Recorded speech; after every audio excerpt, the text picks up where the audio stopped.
उठाया। मैया छोटे से ही खूब माखन खवाती हैं, खूब दूध पिवाई हैं, तो आज काम नहीं आएगा, बल तो कब आएगा?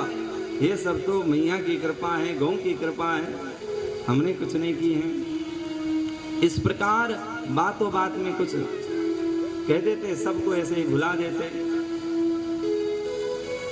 पर कितने जो समझदार सयाने व्यक्ति थे वो कहते कि नहीं नहीं, नंद बाबा जब नामकरण करने के लिए गर्गाचार्य आ रहे थे उस समय भी उनने इशारा तो दिए थे कि ये तो साक्षात परमात्मा होगा, तो ऐसा ही लक्षण दिखाई पड़ता है, नहीं तो इतना बड़ा पहाड़ कैसे उठा लेगा। बोले जो भी हो, बारिश थम गई, सब बाहर आ गए। इस प्रकार सबकी रक्षा हो गई। अब इंद्र जी को बड़ी लज्जा, एकांत में आकर के कान पकड़ के बैठ गए। महाराज जी क्षमा करना, हम तो बड़े महान समझ गए थे, आपने तो हमारे सारे अभिमान को दूर कर दिए।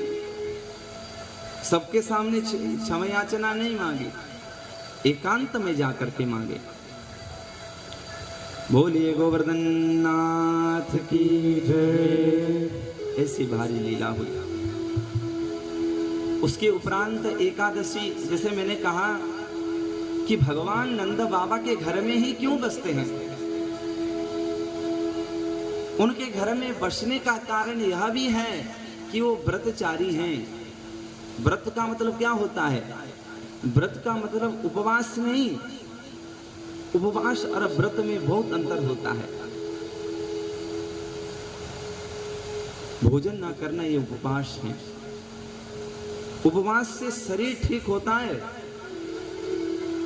पर व्रत का अर्थ सात्विक यह होता है नियम। नियम में जो व्यक्ति रहता है उसी को व्रत में रहना कहता है। बदल हम तो व्रत में हैं भाई, व्रत में हैं भाई। क्या ना खाना ही व्रत है?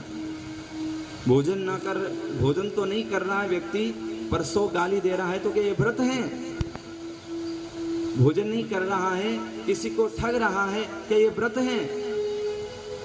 किसी की हत्या कर रहा हो तो ये व्रत मानना चाहिए? ये तो उपवास है।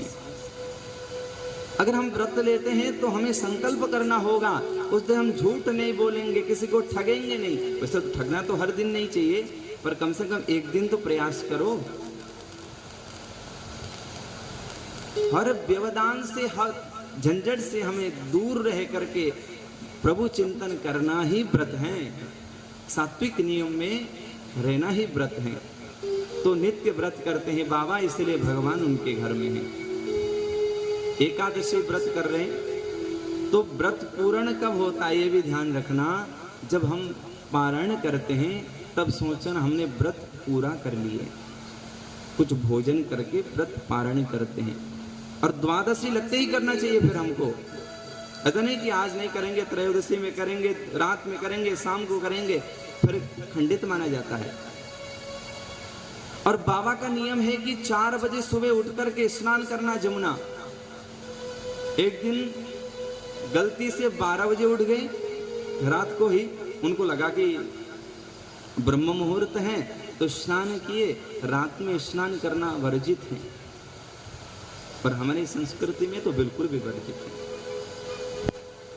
और धर्म में ठीक विपरीत देखा जाता है। हम इधर से लिखते हैं तो कोई इधर से लिख जाता, हम सुबह नहाते हैं तो कोई रात में नहा रहा है। हमारी ये संस्कृति नहीं है प्रातःकाल स्नान करना। रात में स्नान किए तो वरुण देवता पकड़ करके ले गए, बाद में भगवान ने उनको मुक्त किया। पर हमको ध्यान देना है कि देखो इंद्र व्यक्ति हैं, हम दुखी भी होते हैं तो 3 ही प्रकार से होते हैं।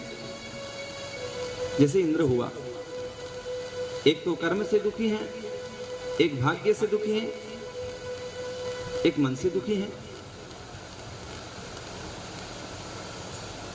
पर हम 3 ही दुख से हम भूल करके उस 3 दुख को याद ना करते